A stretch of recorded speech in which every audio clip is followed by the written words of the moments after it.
Welcome. My guest this afternoon is Paul. Paul, pleasure to have you here. Thank you. Could you just tell our listeners a little bit about who you are, what your job is, and a little about your company to start with? Sure. I'm Paul Blythe. I spent 30 years in the Navy and then made the transition in 2015, joined a company called Delkia after several other interesting jobs, which we might touch on. And Delkia is a technical consultancy, heavying on the engineering side. So as well as helping clients design stuff, we'll then go off and do the prototypes, we'll qualify it, and then we'll make the stuff they need. Mainly control and indication and clever boxes to do control equipment. In any particular sector? So we started in the nuclear sector, the decommissioning area with Sellafield and the Nuclear Decommissioning Agency. And those skill sets just lend their hands to nuclear submarine design and build. So we've gone into the defence industry and we're expanding rapidly across all domains. Fabulous. Well, before we go into that, let me just take you back a little bit. Just tell us about yourself, where you grew up, where you went to college. Just take us through those first formative years of your life. I'm a Hull boy. Born in Hull, and my father was in the Navy. He was a chef in the Royal Navy, went down to the Falklands.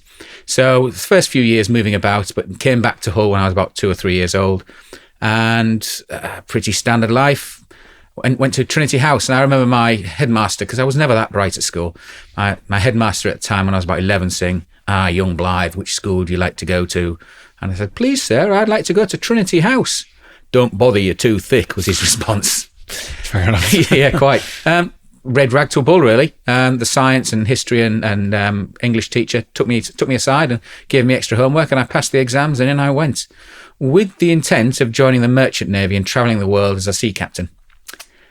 That was going really well until the depression of the early 80s, when the mercantile fleet just disintegrated. Yes. And all the jobs I had lined up disappeared.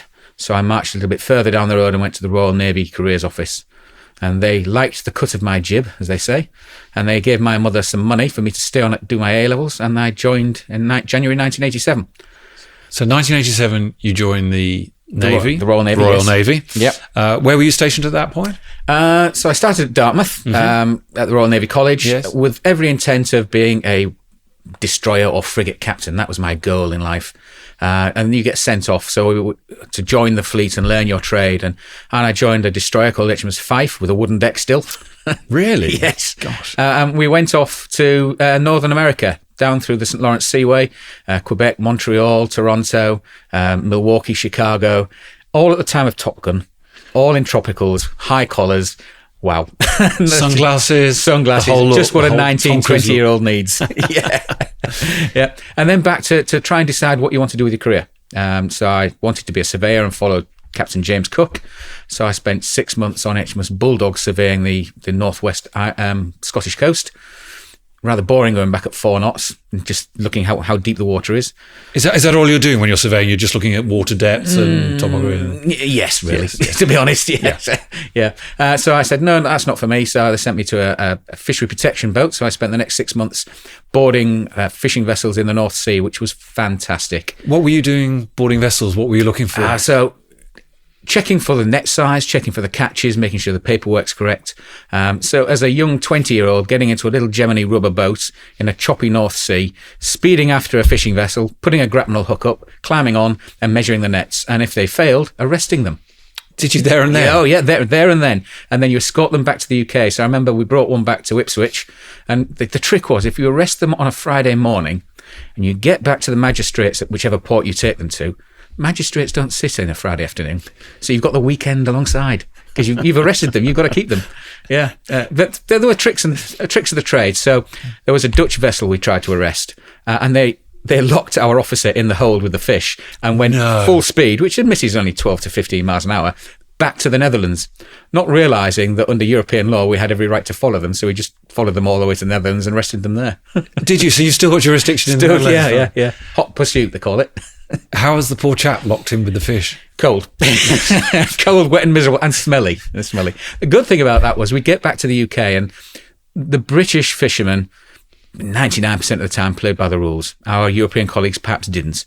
And we got on really well with the British fishermen, and they would always give us fish. And the lads, the sailors, they wanted the cod and the haddock, which meant I would have plastic bags full of sole and langoustines and lobsters and turbot. And I'd get on those old-fashioned trains with the carriages in Edinburgh and come back to Hull. And my grandmother owned a fish and chip shop, and I was very popular.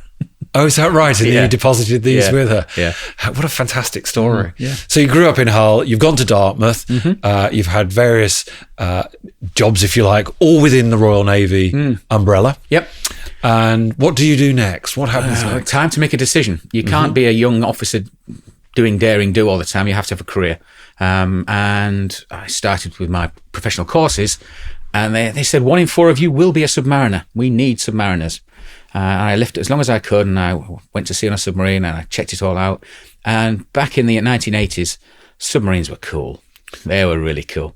Were they? Yeah, so it's hard work. You were chasing the Russians, whites their eyes. You were getting extra jobs, early promotion. The head of the Navy was a submariner.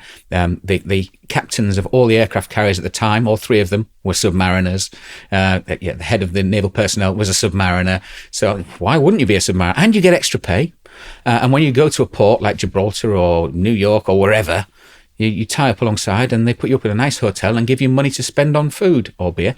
So you're at the top of the food chain when it comes to... Oh, yeah, we very much were. And that was it. I signed up on the dotted line and spent the next 30 years doing submarines. Let's have a little look at that. I'm fascinated because I imagine it's quite a lonely life on one level, down there under the water. Yeah. So there's 3 real types of submarine that Britain's operated over the years. There's the World War II type diesel submarine, and I was lucky enough to take the last of those types to sea, and I was third in command, the navigating officer, and that was fantastic. And it has a battery, it has a diesel engine, it sucks air in, runs the diesel, spits the air out, and then when the battery's charged, away you go and do your daring do. Insert the special forces, attack an oil rig, or go into the Norwegian fjords. Brilliant stuff. Living conditions, awful. Really? Absolutely awful. But you don't care when you're 23, 24. No, I suppose you don't, do you? Yeah, the fact that you've not had a shower for 3 weeks and everything stinks of diesel and body odour doesn't matter. To you? To me. Yes. Or to the guy next to... Well, it does matter, because I do have one memory that comes back to me. Yes, it's waking up at 5:30 in the morning to go onto the bridge of the submarine while we're on the surface. And you crawl out of your bed underneath the table that everyone's eating on, and you work your way out of the officer's mess, and there's somebody there with a coffee for you. Great. So you stand up, he passes you the coffee. This is the guy who's got body odour, who is really smelly, who hasn't cleaned his teeth, who smokes like a chimney, and has got coffee breath. Ugh. Bad combination, isn't it? That's a very bad combination. So you then climb out the submarine into horizontal rain and sea spray for the next 2 hours, freezing. Just to clear yourself out, or everybody out. Yeah. So it had its downsides. But is that how they effectively breathe air into the submarines, by sort of surfacing occasionally, opening the hatches and letting you all out on top? Well, let's look at the other 2 types of submarines. So in that occasion, you need to charge the battery. So we get close to the surface, and you put, everybody knows what a snorkel is, the ping pong ball inside it. Well, there's one of those. And that goes above the surface. You suck the air in through the snorkel, run it through the diesel engine, and put the dirty diesel exhaust out into the sea. And that changes the air inside the submarine. So you don't need to surface. The other 2 types of submarine are nuclear powered. One is a ballistic missile submarine that carries nuclear weapons, and we can touch on that later. The other one's the hunter-killer, the cool dude one who goes and fires the Tomahawk land attack missiles, or speeds across the ocean to go and chase Russians, does all that kind of stuff. We make our own air. We make our own water. We clean our own air. The only thing that stops us staying out forever is running out of food.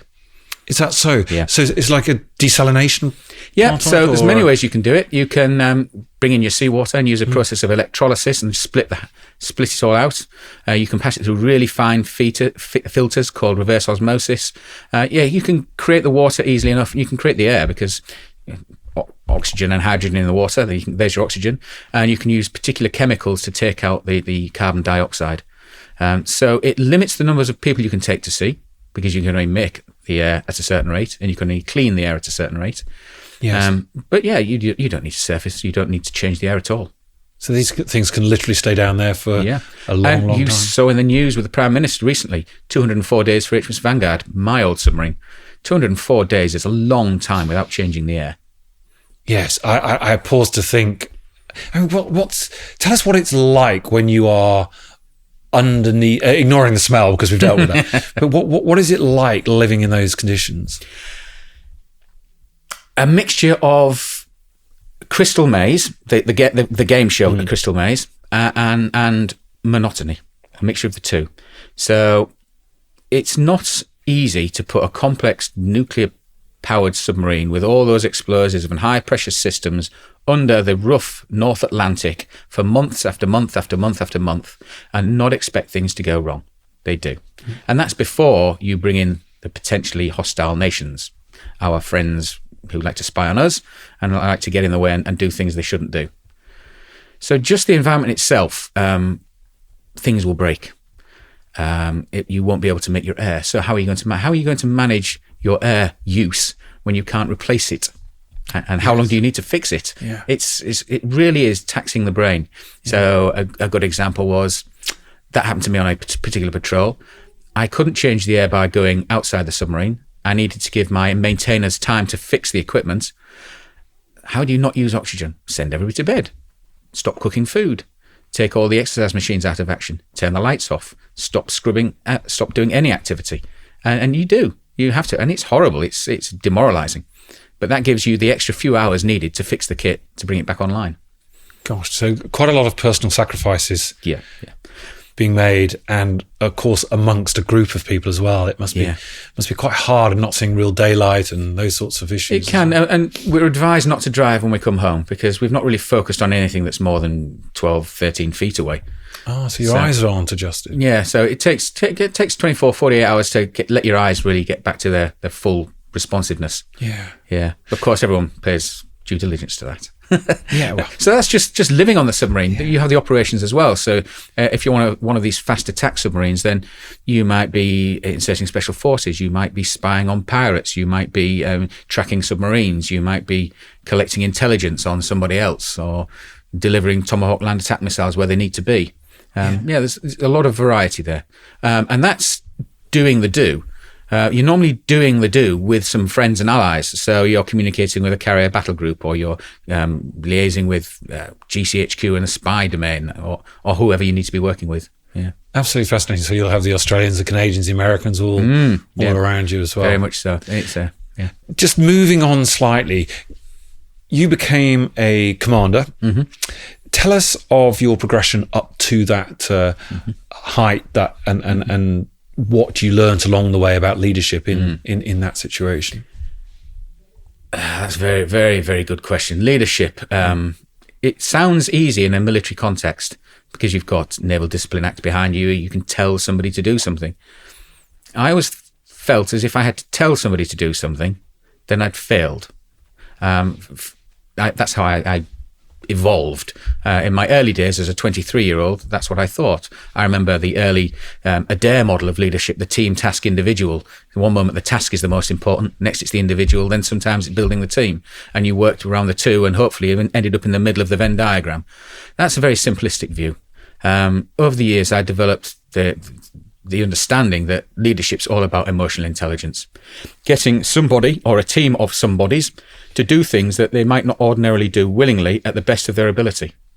And to get people coming back to you with their ideas, it promotes innovation, it promotes ownership, and you get 10 times more out of an individual and out of a team if it's been originating from their point of view. So that emotional intelligence is what I developed. And that came through mistakes, through learning and being mentored, and through professional courses.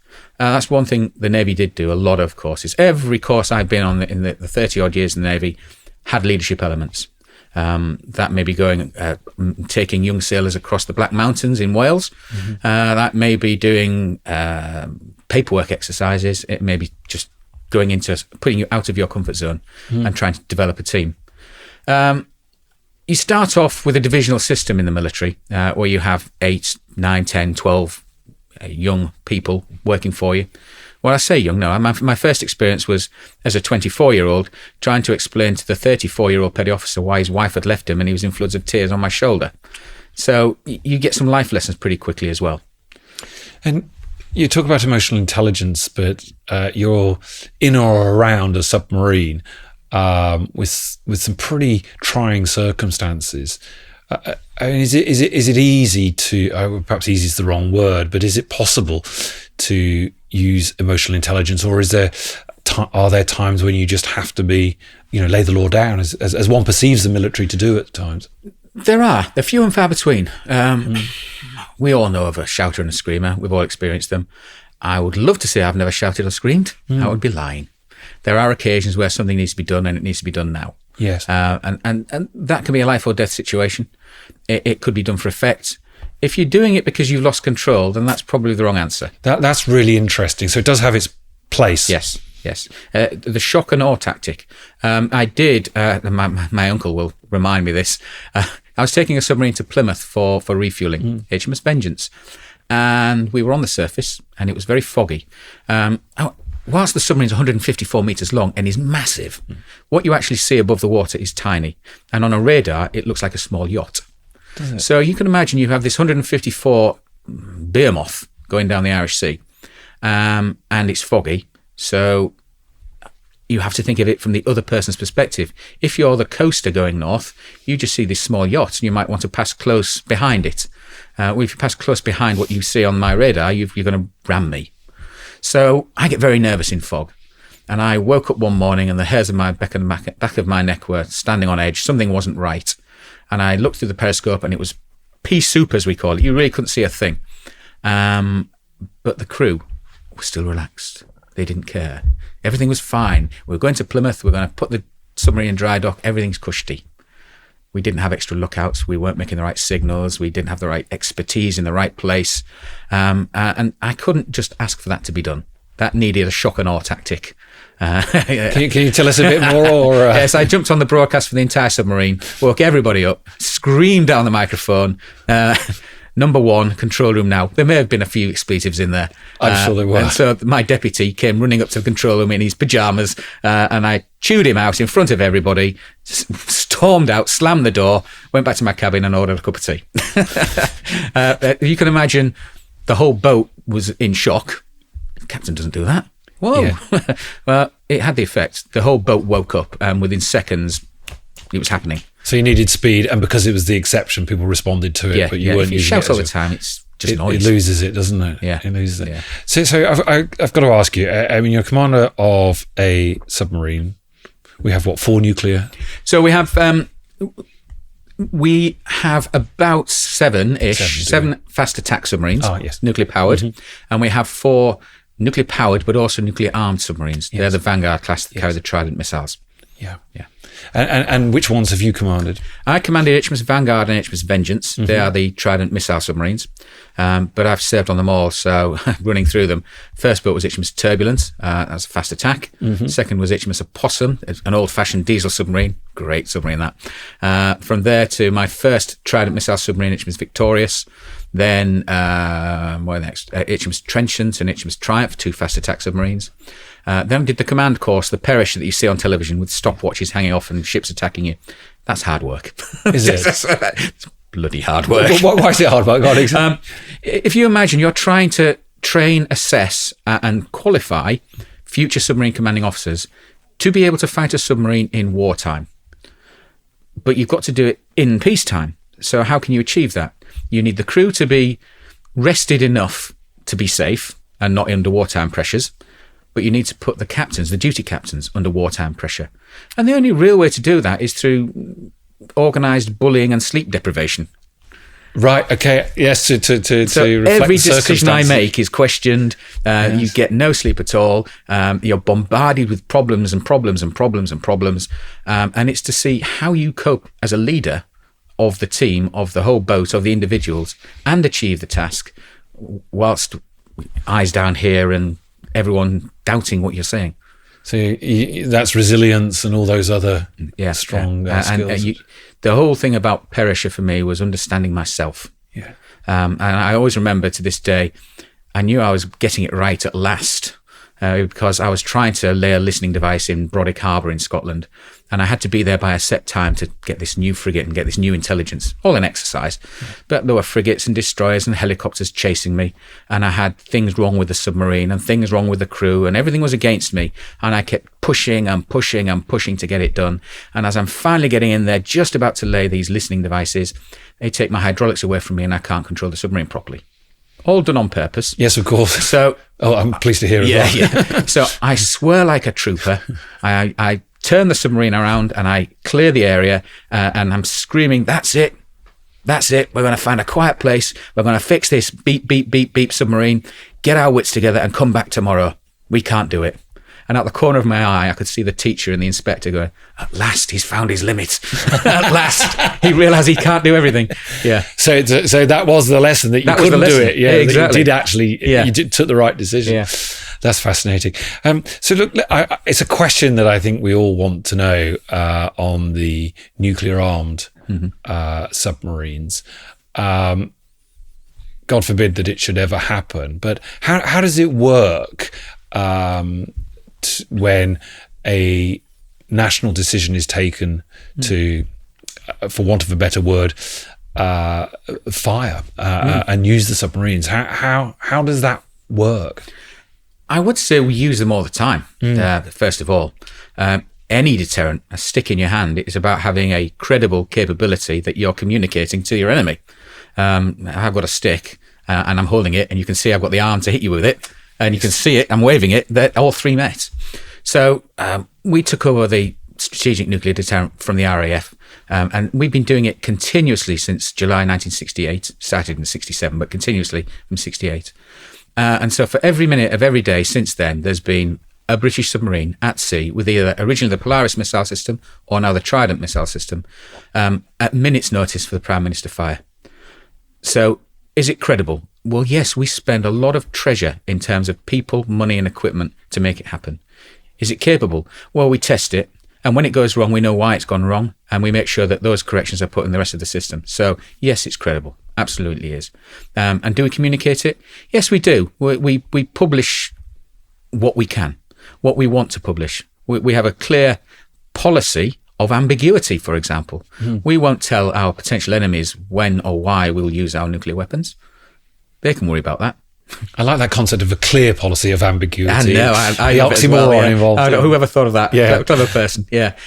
So we use it all the time. So what we can say is it's always under the Prime Minister's control. It is always independent. It's always available to NATO. And we've said publicly for many years now, it'll always be the smallest we can have, the smallest bloody nose to our potential enemy, that will achieve the effect. That's the very important thing. So we will always drive down, because I don't want a world with nuclear weapons. No. But as everyone gets less and less nuclear weapons, it's called the path to zero.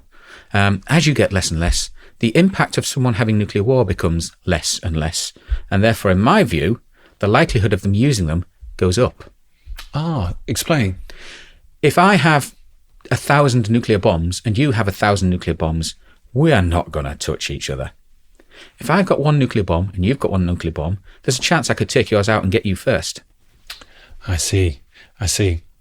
So, yes, you do need the quantity for the deterrent in this scenario. Yeah. So the minimum deterrent is enough to persuade you it's just not worth you even thinking about it.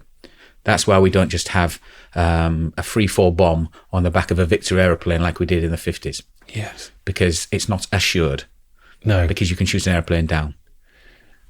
Just a quick question on that. Is Britain's independent nuclear deterrent, is that a deterrent in itself without America against a Russia or China or one of those? Very much so. Yeah. So we've got many international agreements. One goes back to 1958 with the Americans. We do not get our nuclear bombs from the Americans. They are British. They're designed by Britain, they're made by Britain, and they sit on top of a Trident missile, which is an American missile. However, we pay for those missiles, we go out to America and we collect those missiles. We will then maintain those missiles. We have the equipment to maintain them, and they'll sit with our submarines for years and years and years. And we have years' worth of use out of those missiles. So is it independent? Yes, we do not need the permission of the Americans to do things. We will follow their rules and regulations for maintaining them and keeping them operational, but it's us to use. So it is our deterrent. It's our deterrent. So absolutely. the Russians would look at us as a separate entity from the States and absolutely. so on and so forth. Oh, of course. Yeah. I appreciate sizes. Yes, they would. But don't forget Article 5 of NATO. Attack on one is attack on all. Yes. Yeah. That's a whole other subject at the moment, isn't it? Isn't it just? Yeah. But, so yes, definitely independent. Yeah. Yeah. That is fascinating. And one thing which I'd like to ask you about is that decision making in London around Cobra. Can you tell us as much as you're able to about what that looks like? I think we've all heard about it as a concept, but can you give us a real picture of what that means? As much as I can, yeah, certainly. If you've seen the film Dr. Strangelove, that's a cracking film. I'd highly recommend it. Peter Sellers is amazing. The room itself isn't too dissimilar to that. A big round table, and you'll have a chairman, and that will be the Prime Minister. And all the people you would expect will be sat around that table. Department for the Ministry of Defence, Home Office, everybody you would think, they'd all be there. And behind that big room are lots of little rooms where more subject matter experts, like myself and other civil servants and other military people, will be busily beavering away, finding details to questions to support the Security Committee that's meeting. The Prime Minister will always have the say. He will always be the originator of the use of nuclear weapons. So he will issue a Prime Minister's directive, which will be then handed to 2 individual people. From that moment on, it's a minimum of 2 people control. That will be then sent to our nuclear headquarters and then sent to our transmitters all over the place, which will be then sent to the submarine. So from the Prime Minister to the submarine, every frequency you can think of, every method of communications is used. So you might jam a dozen. You're not going to jam the other dozen. Yes. So it's really assured. That word assured is really important. On the submarine, again, it's 2 people control all the way, and with manual fire breaks and stops all the way through. So the signal come on board has to be authenticated by 2 different people with 2 different safes holding 2 different sets of crypto, finally authorized, and then with real physical controls from putting targets in through to spinning missiles up and eventually, God forbid, having to launch them. So yes, so many breaks, and 2-man control apart from the very, very beginning. Which is, as you say, the Prime Minister's initial decision. Yeah. Under advice, of course. Yes. That is absolutely fascinating. I think I could spend a whole lot longer talking to you about. I think I've been in prison. well, there's that, but just generally, so many fascinating stories. But we need to continue this and build on to the next part of your career. And I've noticed throughout you talk about we, and you very clearly mean the Royal Navy, and you're passionate about it and still feel very much part of that. But the fact is you have transitioned into civilian life and business. And before we get on to the business itself, can you just tell us on a personal basis, what's it like transitioning from the military to Civvy Street and into business at that? At the time you do it, you don't notice, but it is a huge wrench. It really is. You've gone from a really close community of friends and colleagues and real mates, people who've got your back. I know there's bitchiness in every organisation, but generally speaking, yeah, you've got real friends who really care. And it's such a close-knit club. And you know where you stand. You know who to talk and how to talk. And suddenly you are thrust upon the real world, and the idea of networking, the idea of putting yourself outside your comfort zone, the idea of talking on subjects that you really are not the expert, and you're not a square peg in a square hole. You're now a square peg in a round hole, and you've got to either get round or make the hole square. So that talking outside your comfort zone, meeting new people, and understanding that they don't know everything they say they do anyway. We come out of the forces believing everyone's telling the truth. They're not. That's an interesting comment. Is that, are you describing somebody who's giving a sales pitch in Civvy Street, whereas you're talking about a technician, somebody who really knows their job in the Navy? Is that? No, I'm saying in the Navy, we passionately tell the truth and admit to our mistakes. Yes. Because to be found out is, you tell a lie and you get caught out, that's big juju. Yes. But when you move to Civvy Street, whether it's inflating a CV, whether it's telling a white lie at an interview, whether it's doing some business development when the company really doesn't have that capability, there's a lot of that goes on in Civvy Street. And you've really got to learn a different way of handling that emotional intelligence, understanding the person's perspective. The number of CVs I've seen in the last decade, let's leave that there. Right. So, I mean, does the Navy help transition? Does it give? Are you in some way helped and encouraged as you go out into? Yes, I think so. I think the Navy does the best it can. We frequently examine our naval and try to make it better. There are transition partnerships. There are courses on how to write a CV. There are courses on how to start in business, do finance, and they're useful. I think the best advice really was to get a mentor, to start creating a network. And that's something that we've never really done inside the armed forces. I've met some really helpful business people, complete strangers. And the amount of friendship and forward leaning that's out there for forces is heartwarming, really is. And it makes you want to do the same. People do actually want to help. I remember going to Ernst Young, or EY as they are now, and someone just saying, "Give me your CV." Well, who are you? Just, I've got a red pen. Give me your CV, and basically rewrote my CV for me and said, well, "You say this, but you don't quantify it. You don't have the metrics. You say you're responsible for the maintenance. What maintenance? You say so many lines of activity. What was it worth?" And it was really interesting to see their perspective. That is something that didn't come naturally to you. Yeah. And you had no historic experience. You read my CV from its early days. It talks about command and leadership. It talks about operations. It talks about dealing with dynamic situations. Hardly any examples. It doesn't talk about the complex safety procedures behind putting a submarine to sea that could be translated into industry speak. Yeah. So now when I look at a service leaver and I'm looking to see where I would want to employ him, I can cut through that because I've been through it. But for those who haven't gone through it, it'd be useful to have an ex-serviceman to decode their CV for you. That's really interesting, isn't it? Because you're sort of trying to answer the question, so what? So you have this skill, so what? And if they can answer that question in Civvy Street, it shows that what that transferable skill is worth, doesn't it? Is that the sort of point you're making? We know the buzzwords of leadership and management and project management and program this and operations that and HR this. You need the examples. So an armed forces person, when they talk about doing HR, well, did you really recruit somebody, or were you just in the careers office doing interviews? Do you understand employment law, or are you bullshitting? So the assumptions that come with things like HR are different in whether you're in Very the much so. military or in the... So I was a career manager for 2.5, 3 years, which in the Navy we would consider as a real HR job, managing people's careers, promotions, demotions, career courses, where you're going to live for the next 3 years, which job you're going to have, is it going to progress you, is it going to regress you? That's not HR. No, that's not HR at all. No. And so moving on from the transition, and certainly interject anything that you want to add to that in time, but tell us about business, what you did next, if you like, yes. and then let's move into the business itself. So I was actually discharged medically in 2015 and went to be a project manager, because that's what you do if you're in operations in the military. You're a project manager, obviously.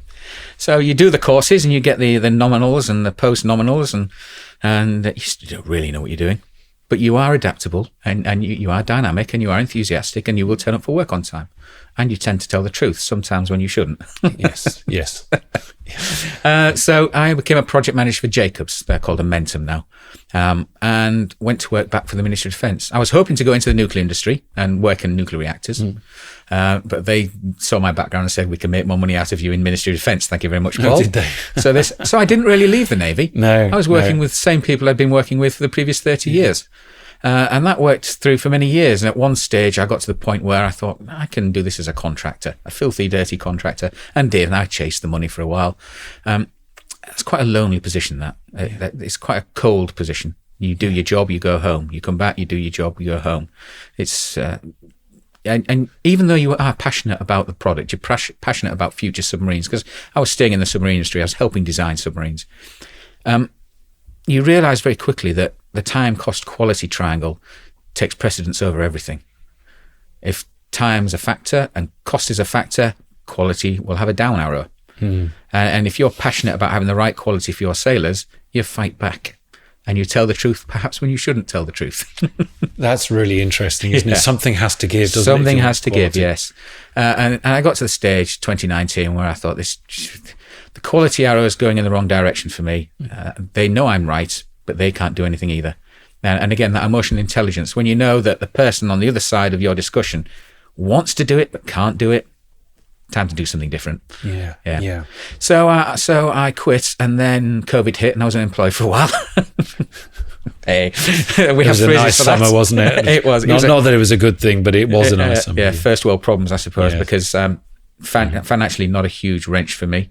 It was for a lot of other people. When the world started to reopen, I went off to Germany and became a commissioning engineer for a biotech firm, which was absolutely fascinating. That really was. What were you commissioning? Just tell us a little bit about that. So when you make a protein, be that for a vaccine or be that for a lipstick or a burger, you need to grow those cells in something, into a soup of cells. Yes. Keep it nice and easy. They're generally animal cells that we know all about. They've had studies. And because they're animal cells, they have a tendency to do what they want to do, and it all goes wrong, which is why historically vaccines have taken a decade and cost £2 billion. The company I was working for had got the license on a vegetable cell. It was really, really simple, on a tobacco cell. But so fragile, you could only make a pipette size. So the idea was not a pipette, not a bucket, a lorry load. If you could make a lorry load of this lysate, this soup, you could make vaccines in weeks at pennies. And that company's still going on, and it's being heavily invested by private equity, but also by the EU. And pleased to say they're still going from strength to strength. So, yeah. They've made their lorry load. I don't know if they're at the lorry load, but they're certainly at getting up there. Yeah, they're scale. getting up there. Yeah. So that's really exciting, and that's going to be a disruptor in the vaccine manufacture of the future. Fabulous. Yeah. Fabulous. So, unfortunately for me, though, COVID came back, didn't it, in 2021? It did. Killed a job because I was working in Germany. I came back and started with Delkia as the research and development manager, then as the maritime director of a business unit running the profit and loss. But then the company outgrew me. So let's just, before we talk about it outgrowing you, which I think is an interesting story in itself, just tell us a little bit about the company, its origins, what it started out doing, and then building up to where you joined it, and then where you've taken it. So I would say the company actually started in 2013, Delkia. But really, the story starts in 2019 when the owner, Kurt Canfield, mortgaged his house and bought it. And turned it from a small technical consultancy with a minimal turnover, expanded into the submarine industry. And the technical consultancy grew. So you can sit alongside your clients and help them do the design, help them do the safety study on your control system.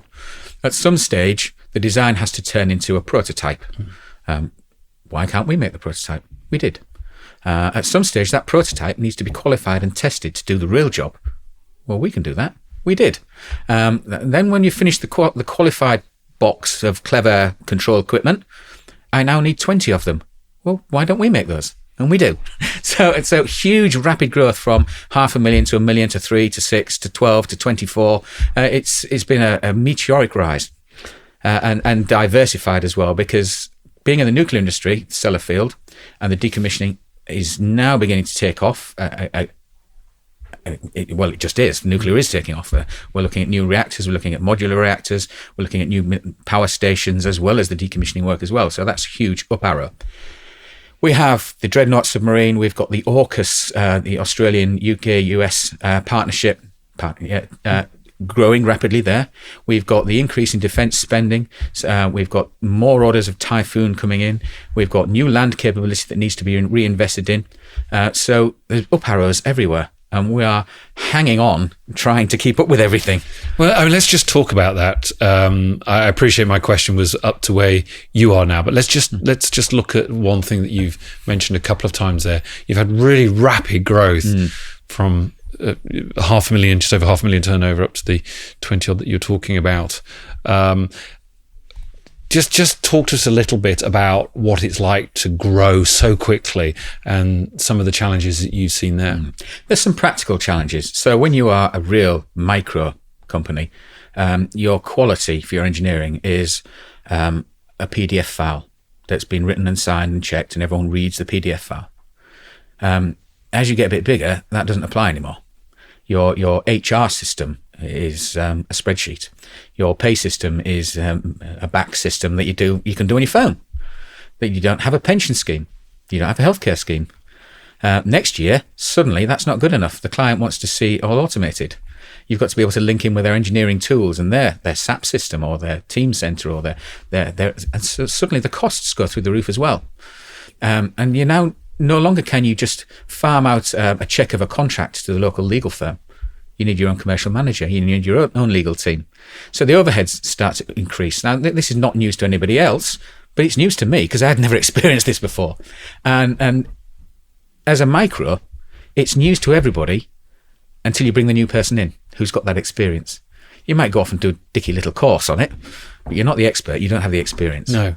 So the first thing is you realize very quickly that you don't have the skill sets for what you're currently doing because you've outgrown yourself.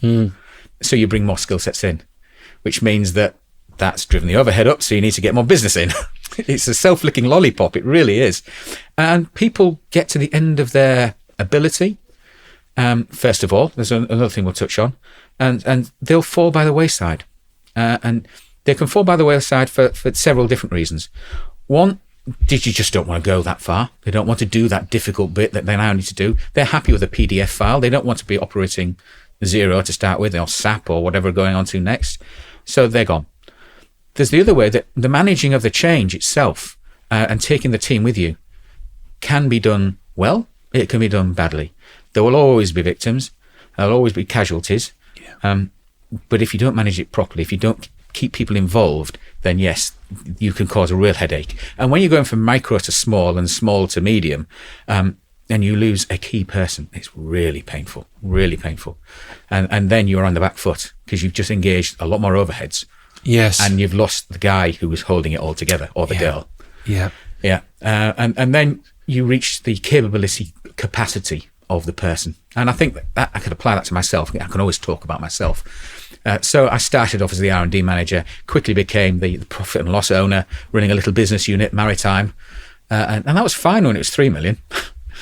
When it got to proper commercial, proper legal, proper quality, proper money, I was out of my depth. We're now looking at buying other companies. We have bought other companies, proper C-suite type material. I was struggling. I was stressed. The chief exec was stressed. We were all stressed. Time to break it apart, do a reorganization. Bring in a chairman, bring in an upper board, bring in a proper C-suite, and then the next big step. And so the steps are the organization, the steps are the background. So that's where we are now. We have the non-executive board above, we have the executive board, and at that stage, my train set had been taken away from me. Time to move on, said Paul. And I was ready to move on. That's towards the end of last year. I didn't, because I had the fortune to tell my new boss, I was a flight risk, to tell him that I was being approached. And he had the foresight to create a job. It's great being the strategy director of a company. Where are we going next? But somebody needs to run the company, and that's lots of different functions, and they all conflict with each other. And we're meant to be a systems integrator. Why can't we integrate the functions?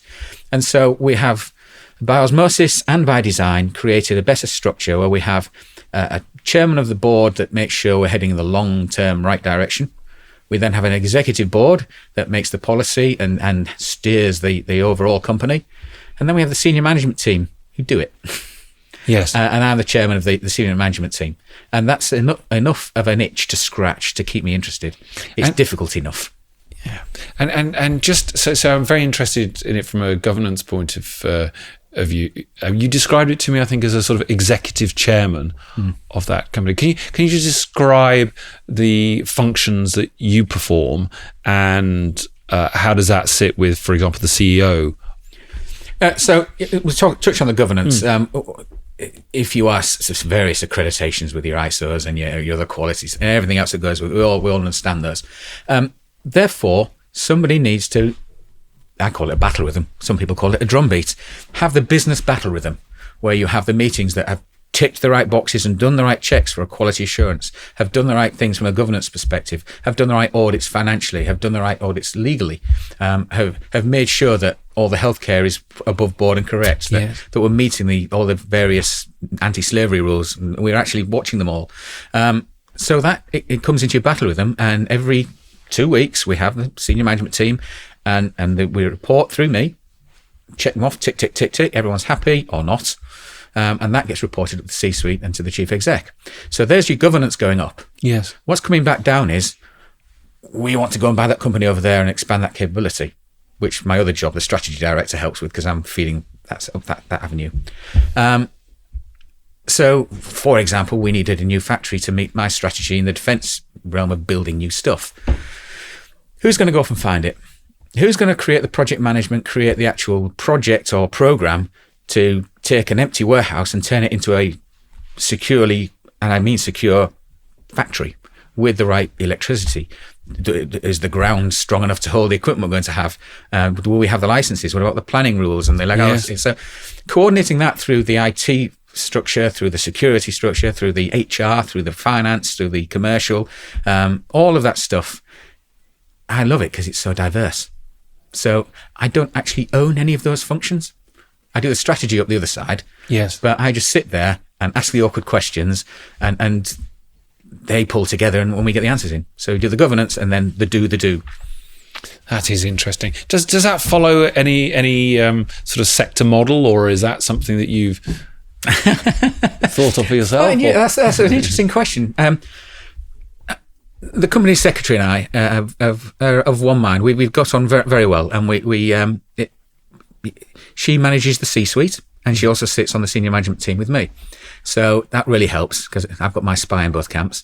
Yes. Yeah, that's very helpful. And also, we agree on the structure. Now, it'd be no surprise that we had a book in the Navy called Practical Management in Ships.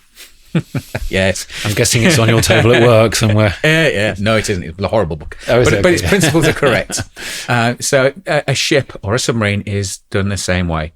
You will have your sections for, as the captain, I am the chairman, the executive. Directly beneath me as the captain would be my deputy, the executive officer, and he will have his heads of department, equal in stature to him, but he's the chairman of that meeting. And so you might have a supply officer. On a larger ship, you'll have a marine engineer, a weapons engineer, and maybe a few others. And they have their sections. One will be pushing the ship through the water. One will be providing the food. Another one will be providing the weapons and the sensors, whatever's needed. And they then go down to their sections. And just like the functions in a business, and they report up from the bottom. And it's the battle rhythm. We do call it the battle rhythm. Yes. And there's no point having a meeting at 9:00 if the captain has his meeting at 7:30.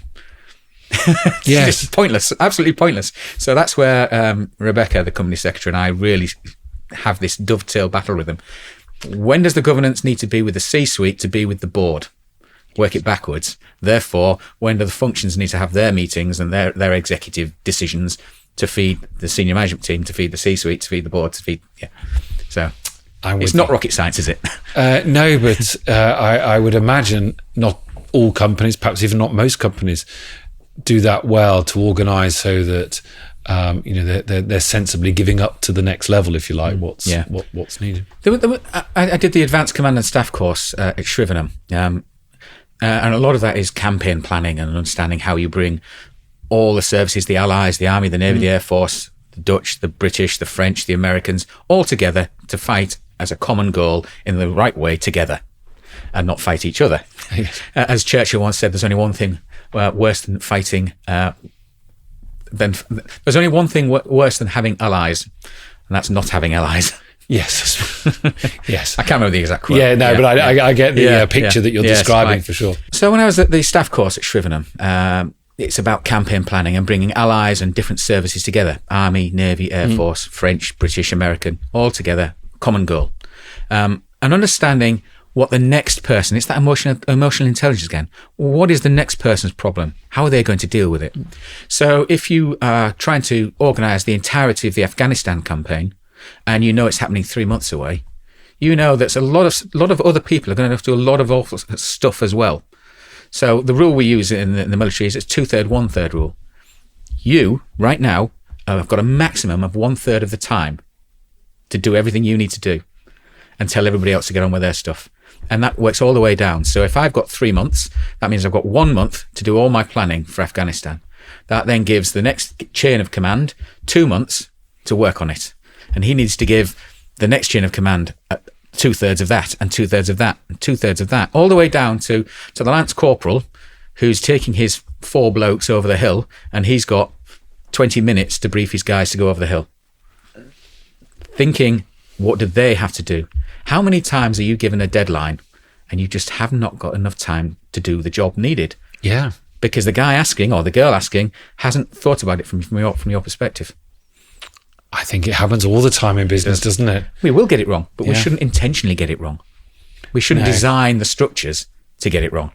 So if I'm sending a signal to my admiral in the headquarters from my submarine, there's no point sending it 8 o'clock on a Monday morning. It's too late. It needs to be on the desk late Sunday night, anywhere between midnight Sunday night and 4 in the morning, so that the night watch can get all the answers. So that when the admiral comes in at 8 o'clock, the answers as well as the questions are in front of him and he can make a decision.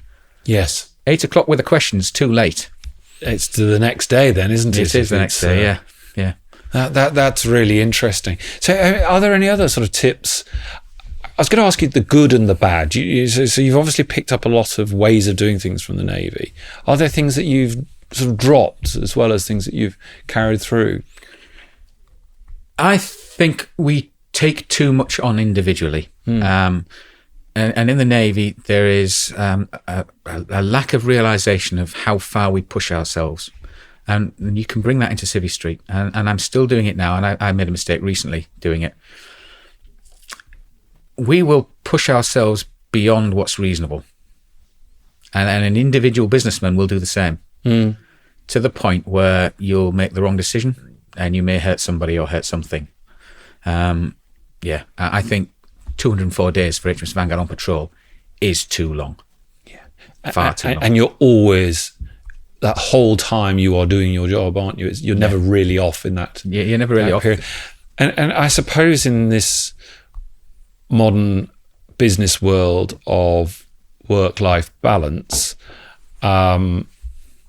it can be quite a hard thing, can't it, for people to move from that military all in, doing everything, to that work-life balance. Now, I will say, as you've already said, that entrepreneurs and business people who make it or are going to make it, they do have to put the hours in. There's no shortcut, is there? There's no shortcut.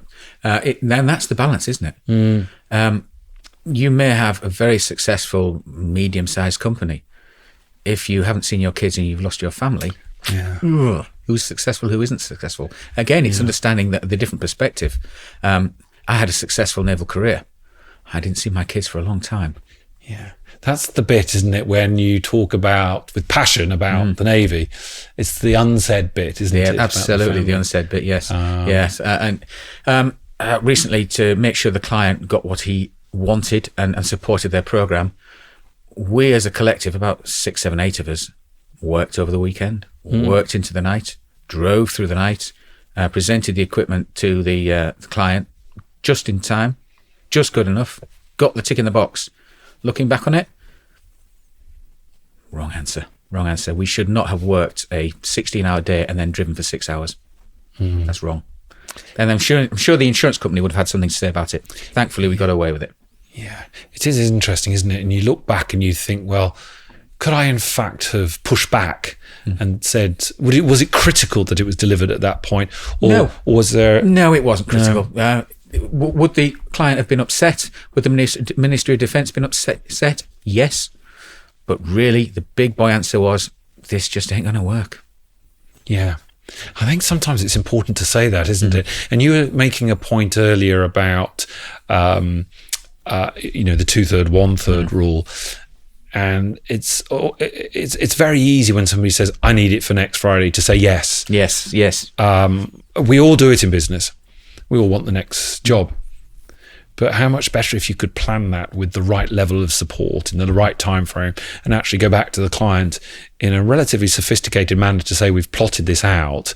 And in fact, if you want a good job, it might cost a little bit more, but it might take a little bit more time, but it'll be this. If you want it for next Friday, you have to accept that there are some shortcuts or some things we can't do. That's very true. I wouldn't, it's not a USP, but we do try to do that. We do. And so when we're doing our business development and we're building the relationships with the client, try to say, just cannot be done, or we cannot do it. And we try to be honest. This is the difference between one company and another. And it's that everyone talks about values. And one of the real reasons I stayed with Delkia, in addition to changing the role and giving me that wicked problem that I like so much, was the values. Trying to be honest, striving to be honest, and understanding the client's focus, but also being honest, saying it just can't be done. Or it can't be done by us, put it that way. We don't get it right all the time, but we try to get it right all the time. No. I think actually ultimately you can develop respect and long-term relationships with that level of candor and honesty. Even if you're pushed off a particular job, you don't get this one immediately. People do respect I think over a period of time. Good people that you want to work with will respect that over a period maybe of time. That's a byproduct of my short experience in business with, let's be honest, one real company where I've had real business dealings, is that my own experience is taking a micro to a medium, and I have not seen that wider field. So tell me, what's next? Where do you want to get this challenge to? What does success look like from this challenge? So at the moment, we're making control systems for other people to then give to larger systems integrators to go and create the big thing, whatever they're doing, whether it being a robotics system within a nuclear power station, whether it being a chemical plant on the south coast, or whether it being a weapons interface with platforms. All the same sort of technology. We make the little stuff with somebody else's name on it. Really, we want the bigger product. We, and I do mean we because it's a shared value. Yes. We want to be the people that you come to and say, we want the factory that is automated and it's all done from this one desk with a VR set of goggles and special gloves and haptics and it's all done at this safety integrity level and it's all tickety-boo. Fine, give us the big contract. Stop making small boxes, make an entire factory, an entire platform, an entire system. And that's where the company is strategically heading. It is next. Yes. Well, with turnover that it's seen in the last 4 or 5 years, it doesn't seem as though the company's afraid of making those sorts of leaps into those much higher figures. And can I ask you more general question, which I suppose is more based on recent events, but I mean, do you see the defence sector as a growing sector from a business point of view? Absolutely yes. So the UK has a national risk register which tries to frame the likelihood and the impact of anything happening, from an earthquake to a full-blown invasion of the United Kingdom. And that's owned by the Cabinet Office.